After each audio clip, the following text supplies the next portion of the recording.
मङ्गलं भगवान् अरिहन् मङ्गलं भगवान् जिना मङ्गलं प्रथमाचार्यो मङ्गलं वृषभेश्वरा मङ्गलं भगवान् वीरो मङ्गलं गौतमोऽन्गणी मङ्गलं कुन्दकुन्दार्यो जैन धर्मोऽस्तु मङ्गलं सर्वमङ्गलमाङ्गल्यं सर्वकल्याणकारिकं प्रधानं सर्वधर्माणां जैनं जयतु शासनं जैनं जयतु शासनं जैनं जयतु शासनं गुरु अर्हत् गुरु सिद्ध गुरुराचार्य पाठिका गुरु साक्षात् परम साधु तस्मै श्री गुरवे नमः तस्मै श्री विराग गुरवे नमः तस्मै श्री विराग गुरवे नमः। देवादिदेव 1000 श्री आदिनाथ भगवान की, देवादिदेव 1000 श्री शंभवनाथ भगवान की, देवादिदेव 1000 श्री श्रीमंदर स्वामी भगवान की, परम पूज्य वास सिद्धरकूट से निर्वाण को प्राप्त समस्त महामुनि राजों की, परम पूज्य वात्सल रत्नाकराचार्य श्री विमल साह जी महाराज की, परम पूज्य तपस्वी सम्राट आचार्य शनुति साह जी महाराज की, परम पूज्य सर्वोत्कृष्ट समाधि साधक राशन भारत गौरव गणाचार्य गुरुदेव श्री विराग साह जी महामुनि राज की, परम पूज्य पट शमनाचार्य श्री विशुद्ध साह जी महामुनि राज की, अहिंसामयी विश्व धर्म की,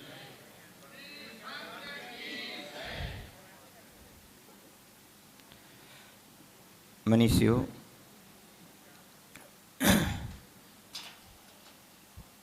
जिन्होंने इस संयम के मार्ग पर आगे बढ़ाया, विभिन्न प्रकार के ग्रंथों की शिक्षा प्रदान की और अपना हस्त कमल का आलम्बर दे करके इस मोक्ष मार्ग पर अग्रसित किया, ऐसे परम पूज्य गुरुदेव गणाचार्य श्री विराग साह जी महामुनि राज के चरणों में बार बार नमन एवं वंदन करता हूँ।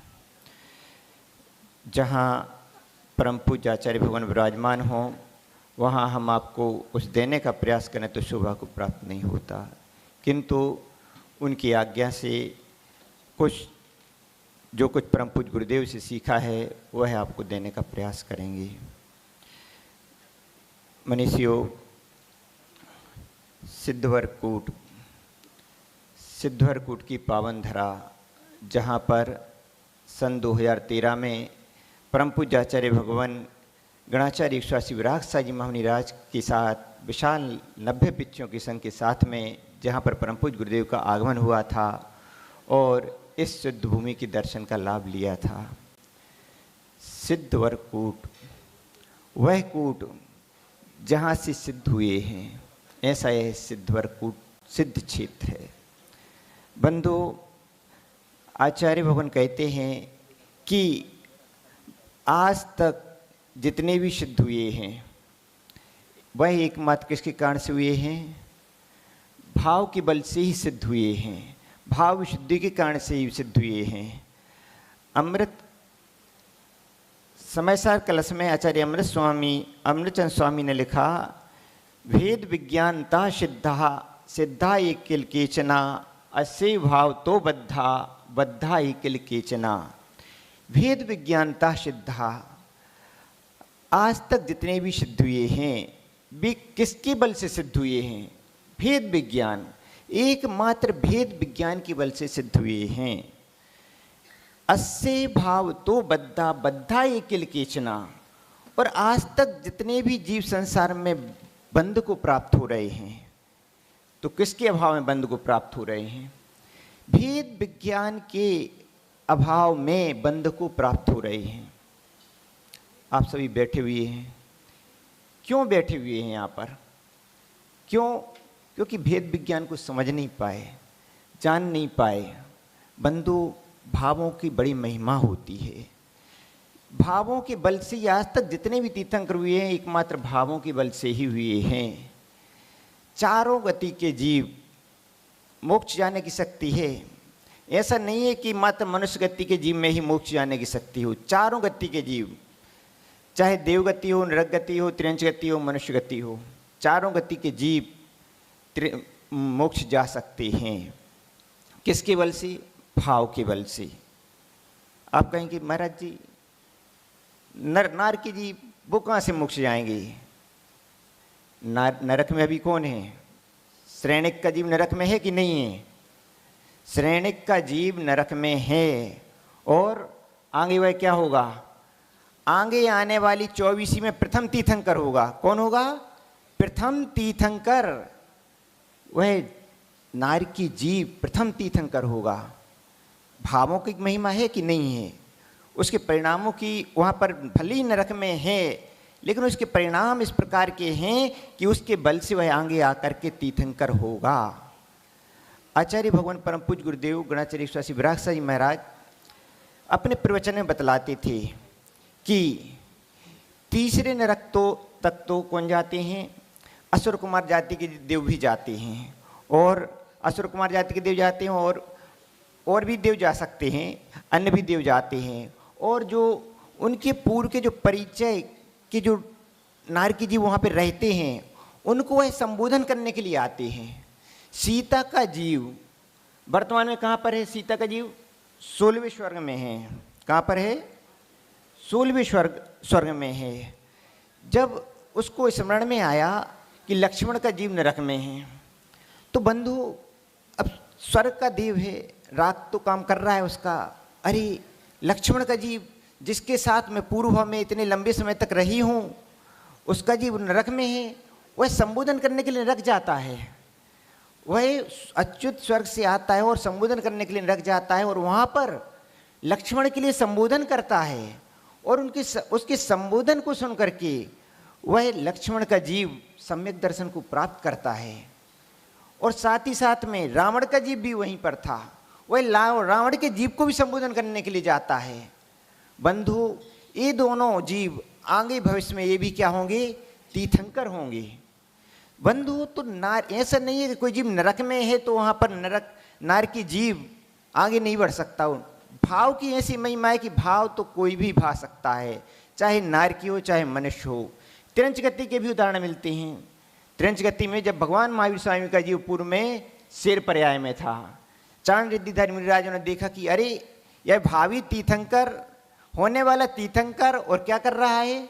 एक हिरण का मांस का भक्षण कर रहा है। वह संबोधन करने के लिए आते हैं और क्या करते हैं?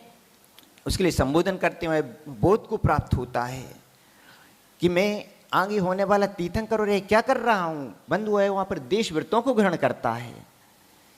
भावों की महिमा होती है। जीवन में कब भाव किसके बदल जाएं? आप यहाँ पर इतनी सारी मूर्तियाँ देख रहे हैं, नहीं देख रहे हैं? पहले भी ये सभी आप जैसे ही थे। आप जैसे ही घर गृहस्थी में ही उनको आनंद आता था। घर जाते थे तो हाँ बेटे को देख लिया, बहन को देख लिया, भाई को देख लिया, पिताजी को देख लिया, माँ को देख लिया, तो खुश हो जाते थे। और महाराजों के पास तो अम्मा कहती थी कि अरे भैया थोड़े महाराजों के प्रवचन तो सुनाया करो, मंदिर के दर्शन तो कराया करो। ऐसा बार बार माँ बोलती थी, पिताजी बोलते थे, तो वो दर्शन को आ जाते थे और प्रवचन सुनने आ जाते थे। लेकिन भावों की परिणति में कुछ ऐसा अंतर आया कि वही प्रवचन ने उनके पूरे जीवन को उलट पलट कर दिया। अब वो बाद में घर गए तो घर में उनको अच्छा नहीं लगता था। वह ये सोचते थे कब हम महाराज जी के पास चले जाएं, कब हम मंदिर चले जाएं, कब हम स्वाध्याय कर लें। बंधु जब तक भावों में परिवर्तन नहीं आया है तब तक हमें संसार अच्छा लगता है, और जिस दिन हमारी परिणति में अंतर आ जाता है उस दिन से तो हमें ये लगने लगता है कि हम कब धर्म के कार्य करें, धार्मिक कार्य करें। उस समय से जो आनंद शुरू होता है वह आनंद वास्तविक आनंद है। बाकी आनंद तो सब ठीक है, लेकिन जब वो धर्म से लगन लग जाती है तो फिर तो यही सोचते हैं कि मेरा हर एक पल धर्म के साथ बीते।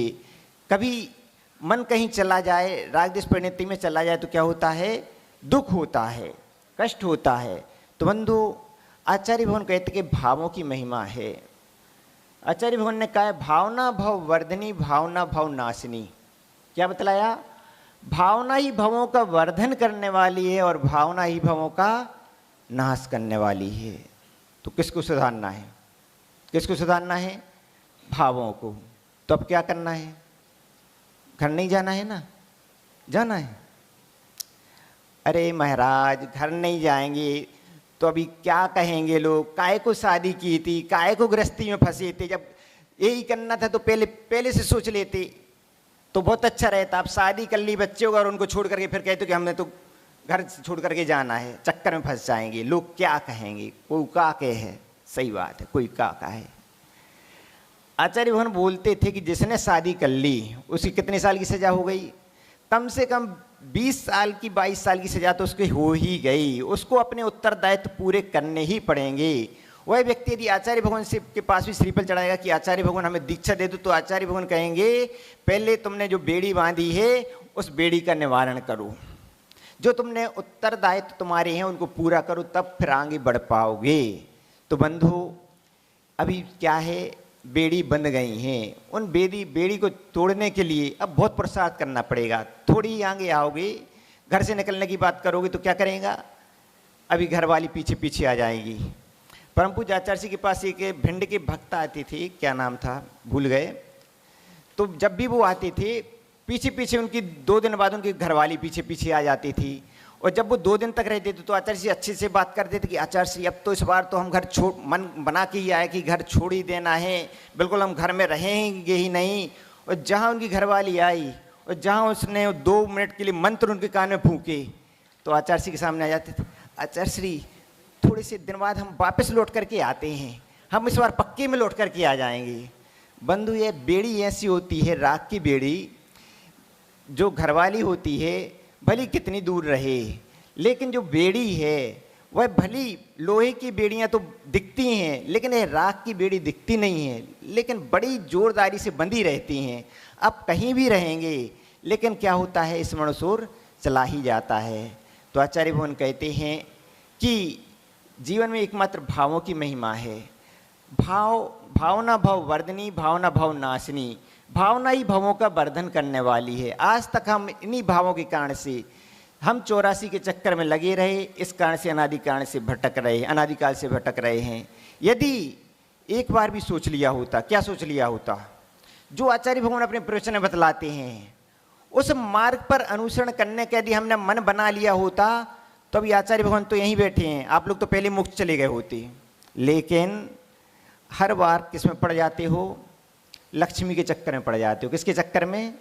लक्ष्मी जी के चक्कर में पड़ जाते हो। तो आचार्य भगवान कहते हैं कि अब हमारे लिए लक्ष्मी जी के चक्कर में नहीं पड़ना, हमारे लिए बेटा के बेटी के घर वालों के चक्कर में नहीं पड़ना, अभी तो किसके चक्कर में पड़ना है? धर्म के चक्कर में पड़ना है, धर्म के मार्ग पर आगे बढ़ना है। यदि हम धर्म के मार्ग पर आगे बढ़ गए तो हमारी आत्मा का कल्याण हो जाएगा। भावना एक व्यक्ति वह भी है जो अस्पताल में बैठा हुआ है, अस्पताल में है, उसकी भावना थी कि हमारी दर्शन करनी है, लेकिन हम दर्शन नहीं कर पा रहे हैं आज। क्यों? क्योंकि डॉक्टर ने बोला है कि अभी इसको यहीं पर रखना है। लेकिन वह वहाँ पर क्या कर रहा है? वहाँ पर अस्पताल में भी वह क्या कर रहा है? भावपूर्वक भगवान का स्मरण कर रहा है, ध्यान कर रहा है, भावपूर्वक पूजन कर रहा है, सब कुछ कर रहा है। एक व्यक्ति मंदिर भी आया है, मेरा मंदिर का नियम है लेकिन दुकान पर अवश्य जाना है, साथ में बाजार से सब्जी भी खरीदना है, टमाटर खरीदने हैं। अब वह मंदिर में जाता है और मंदिर में जाकर क्या दिख रहा है उसका? तो अपनी दुकान तो खरीदेगी, दुकान पर ग्राहक खड़े हैं टमाटर खरीदने, कहीं टमाटर समाप्त ना हो जाएं। बंधु मंदिर में आकर भी उपयोग कहाँ लगा हुआ है? कहीं टमाटर में लगा हुआ है, कहीं दुकान पर लगा हुआ है। तो इसीलिए आचार्य भगवान कहते हैं कि भावों को केंद्रित रखो। भावों को आपने धर्म की ओर केंद्रित कर लिया तो कल्याण हो जाएगा। और यदि आप भावों को केंद्रित नहीं रख पाए और इसी संसार में उलझाए रखे तो जैसे अनादिकाल से भटक रहे हैं उसी प्रकार से अनादिकाल तक भटकते रहेंगे। इसलिए बंधु हमारे लिए क्या करना है? अपने आत्मा के कल्याण की ओर अपने लक्ष्य बनाना है कि किस प्रकार से हम मोक्ष मार्ग पर आगे बढ़ें। और अब आचार्य भगवान उस मोक्ष मार्ग मोक्ष का मार्ग हम सभी के लिए बतला रहे हैं। हम सभी भी उसी मोक्ष मार्ग पर निरंतर बढ़ते हुए अपनी आत्मा का कल्याण करें, यही सबके लिए संदेश है। परम पूज्य शंकराचार्य देवशास्त्री विराग साजी महाराज की बोलिए। परम पूज्य गणधर मुनि विवर्धन सागर जी महाराज।